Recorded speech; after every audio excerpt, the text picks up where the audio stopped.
Hey guys, this is Gary.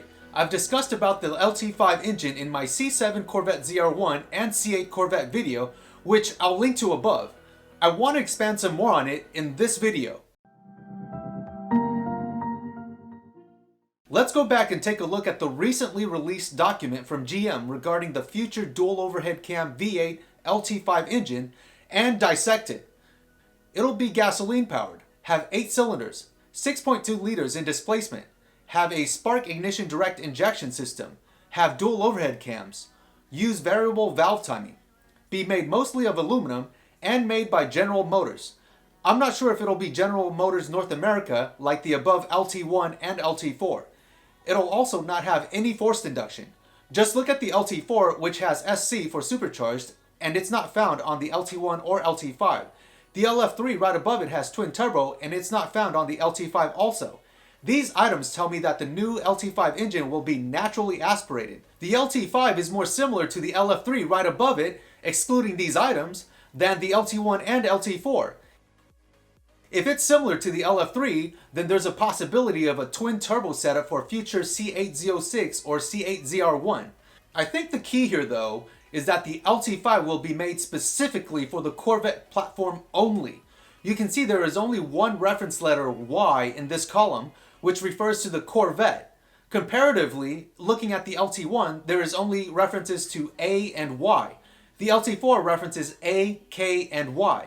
Going off of this document, the LT5 dual overhead cam V8 will be a Corvette-only application, and it makes sense if it's based on a mid-engine platform, which the other vehicles are not. This brings us to the current engine lineup.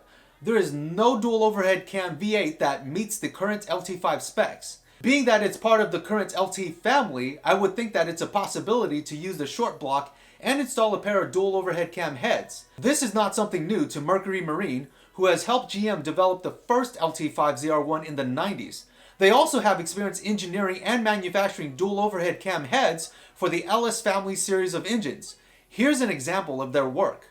It would be cheaper if GM reuses the LT short block and adapts new heads, but we have to consider that the LT block is designed for a cam in the middle, which will need to be filled in since they will now be located in the dock heads. But that's not what they did with the first generation LT5 for the C4 Corvette ZR1. It was totally different from its LT1 and LT4 counterparts of the 90s. I think this will be a whole new engine design with only reference to the LT5 as a homage to the original ZR1.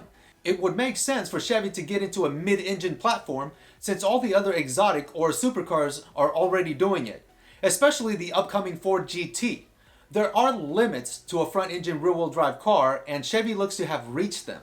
Going to a mid-engine platform will allow the engine to sit further back, which will provide a better weight distribution during acceleration for traction. They may shorten the wheelbase also, which will help with rotation. Another opportunity opens up with the possibility of using an all-wheel drive system. A dual overhead cam engine would allow it to rev higher with a power band more designed for up top, but with 6.2 liters of displacement, it would also have torque. If I were to take a guess at the horsepower of a base model C8 Corvette with dual overhead cam LT5, I'd estimate it to be in the 500 to 550 horsepower range. I know this discussion is fairly technical with a bunch of acronyms and such, but I hope it was informative. Let me know what you think about the LT5 in the comment section below so that we can discuss. Like and subscribe for future content. Until then, I'll see you in the next video.